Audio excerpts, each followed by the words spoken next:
All right.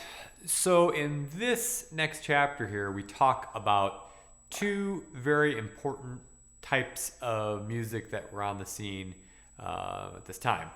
And so funk and reggae. And I think there's some similar aspects to those two types of music. Um, and in this type of music, two interesting guitar things, maybe just musical things that happen, is that the guitar is typically a very sparse instrument. It's not used in these big, bombastic ways like it was with Van Halen or any of those folks, or even in some regards like with the Beatles or bands like that. It was more of a color kind of instrument. Um, and a lot of times the tunes still were kind of harkening back to that blues progression stuff, especially with James Brown. He's probably the most prominent, funk person out there. So we'll just talk about a couple things that they were doing that you might find interesting as you listen through this music. And the first thing with the chords in a funk tune, this is sort of true of almost all funk tunes, they were usually just using with the guitar, they were using just the tops of the strings, the top three strings.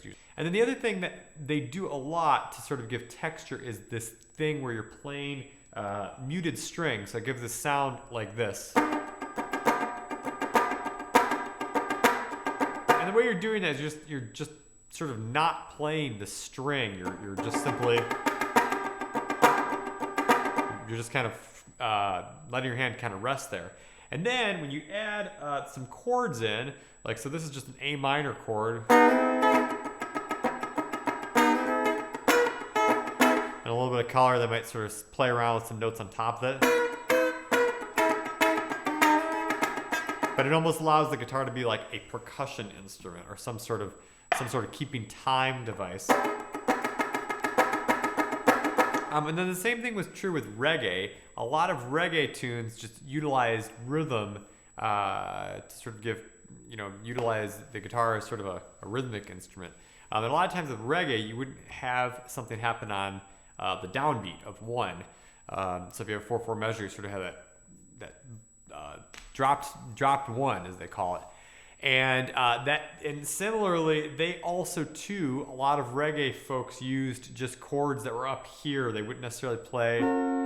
They wouldn't play the chords down in a position where you get a lot of notes here, but they just would use just sort of the sparse shapes that are up there. And I think too, it's fair to say that they're both influenced again by the blues, especially funk. I think a lot of funk tunes sort of have the archetype of a blues progression in there. And then with reggae, we have a similar kind of idea.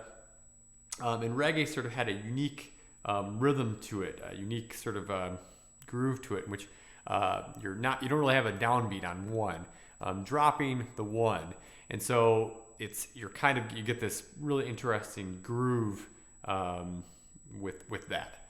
So we can demonstrate one of these right now here.